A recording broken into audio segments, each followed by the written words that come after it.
pertama-tama kita akan melakukan pemilihan topik dulu sebelum kita berdiskusi dengan Bapak. Kita coba tayangan berikut.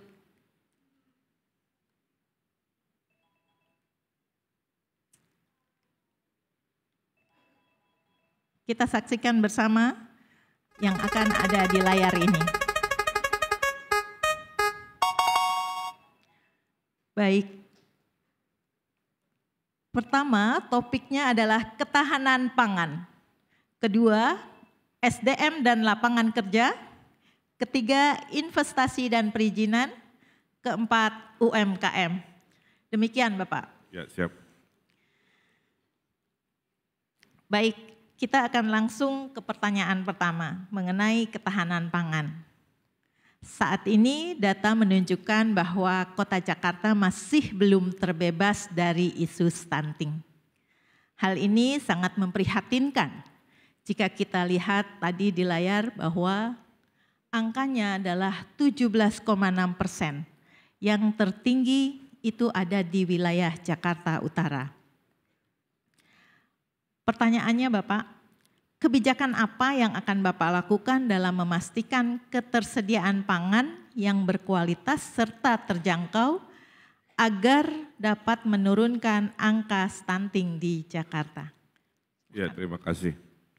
Walau rambut Ayu Ting Ting tidak keriting, memberantas stunting itu sangatlah penting. Kira-kira gitu. Kalau urusan pangan, yang pertama saya lakukan adalah menelepon Ibu Kadin Jakarta, Ibu Diana Dewi. Sesuai bisnisnya. Gini Pak, apa itu stunting? Jangan salah paham ya Pak. Stunting itu bahasa Indonesianya gagal tumbuh. Ya. Jadi, mohon maaf ya, secara fisik dia lebih kecil dari rata-rata, secara kecerdasan dia agak lemah dalam merespon. Kecilnya jadi beban keluarga, besarnya jadi beban negara. Okay. Kecilnya minta bansos kakak orang tuanya, besarnya minta bansos selamanya pada negara. Ini bahaya karena 2045 hanya Indonesia yang SDM-nya 70% usia produktif. Coba bayangkan. Sudah 70% mayoritas beban negara, nggak nyampe itu Pak Indonesia Mas. Itulah kenapa program makan bergizi itu sangat luar biasa, maupun agak telat. Dan saya kemana-mana, Bu Dewi dipuji oleh seluruh dunia. Mr. Ridwan, tell your president this is the best investment to human brain, bahasanya begitu ya. To make sure you are becoming the great country. Saya bilang begitu. Nah, stunting itu Pak, kalau gizinya sudah lahir, itu kategori telat sebenarnya. Ya, yang harus dilakukan mencegah stunting itu adalah sebelum pengantin itu menikah, mereka harus kontrol dulu masing-masing genetikanya. Maka pasangan Ridho akan memulai melawan stunting itu ke KUA. Mungkin terdengar agak nyeleneh gitu ya. Tapi kami akan melakukan pendidikan itu. Supaya mereka paham sebelum mereka menikah ada konsekuensi kalau nanti hamil. Nah, level 2-nya kami akan melakukan yang namanya makanan bergizi untuk ibu hamil. Kalau ibu hamilnya golongan menengah bawah, maka kami akan supply Pak, makanan bergizi, susu yang berkualitas kepada ibu hamil. Kalau sudah keburu lahir, memang ada intervensi kepada bayi di 1000 hari pertama, tapi sebenarnya udah agak telat. Nah, gimana ngatasin stunting? Saya sudah pengalaman waktu Gubernur Jawa Barat. Kita akan gunakan juga digital tracking. Dari mulai dia KUA, ibu hamil sampai nanti anaknya sekian tahun tuh gubernur di balai kota bisa cek. Misalkan nama bayinya Arsyad Kamil misalkan gitu ya. Itu si bayi dari sejak hamil oleh apps itu, saya punya appsnya tinggal di copy. Itu bisa saya tracking Kak, dia stabil naik turun, kok turun beratnya kan gitu. Sehingga saya bisa intervensi. Jadi kami akan selalu gunakan by data, good decision Pak, bad data, bad decision. Nah itu stunting dulu. Kalau pertanyaannya tentang supply food, karena Jakarta ini kan bukan pemeroduksi pangan, 98% pangannya dari luar. Yang pertama yang paling benar adalah satu melakukan kontrak farming, kontrak jauh-jauh hari. Kita kontrak food station kita ke Brebes bawang, kita kontrak food station kita telur ke Ciamis, ayam ke NTB atau ke Australia dengan harga baik. Bahkan saya tawarkan jangan Australia aja, Jakarta. Kazakhstan itu seperti Australia lebih murah cuman nggak beken. Kalau saya jadi gubernur saya mau geser karena Australia agak sombong ya, nemenin harganya terlalu satu arah. Kita ke Kazakhstan Pak, saya udah lihat. Ya, nanti ngajak Bu Dewi juga, amin. Nah itu ya. Kedua, jadi kalau ada dinamika fluktuasi, kan saya tinggal nagih gubernur, loh kan kita harganya harga kontrak dong yang kita tanda tangan 6 bulan lalu. Oh kamu nagih-nagih nambahan kan begitu Pak. Tapi kalau ada dinamika, kita akan siapkan dana dari 500 miliar sampai 1 triliun untuk mengintervensi pasar. Ya. Ketika harga naik, APBD kami turun, di level ibu-ibu tetap harganya terjamin. 3, kita ada program namanya Semur Sembako Murah. Ya. Sebulan sekali di ratusan kelurahan kita akan pameran tebus murah yang kami sudah simulasikan. Ya. Itu adalah bagian dari tugas negara. Memang sangat populis tapi sangat disukai. Ya. Nah jadi kombinasi antara merutinkan intervensi pasar, APBD kami disiapkan juga jika ada fluktuasi harga, kemudian ada kontrak farming, itulah strategi kami menjaga ketahanan pangan sambil Pak selalu golongan menengah bawah yang negara harus bantu, kita mengirimkan dengan kartu KJP Plus-nya dan lain sebagainya untuk ngirim sembako ke golongan-golongan yang memang harus dibantu.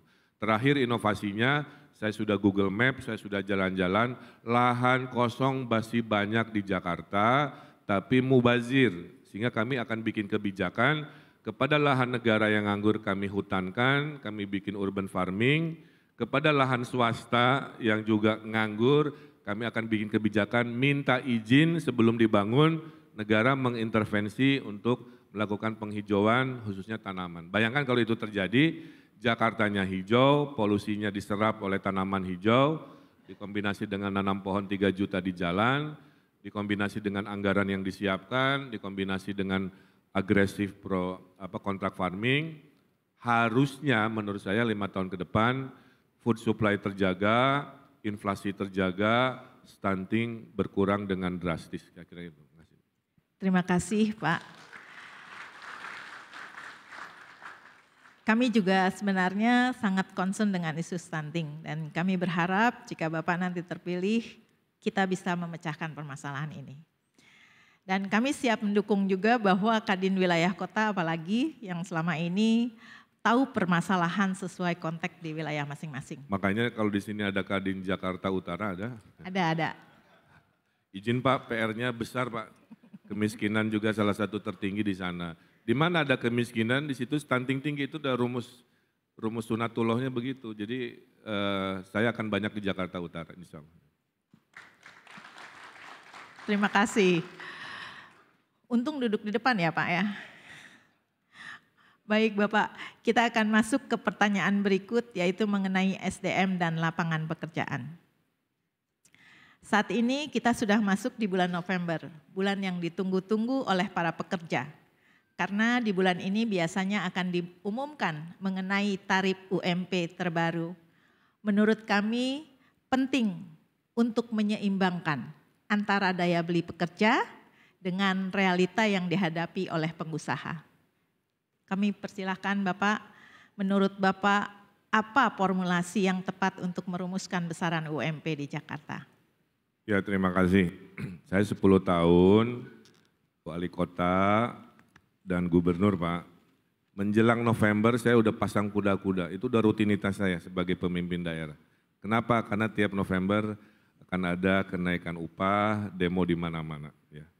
Jadi sudah paham. Semua pernah saya hadapi kalau demo Bapak Ibu ya. Yang paling saya takuti cuma satu, kalau ibu-ibu sudah demo. Kalau mahasiswa, buruh saya masih handle lah.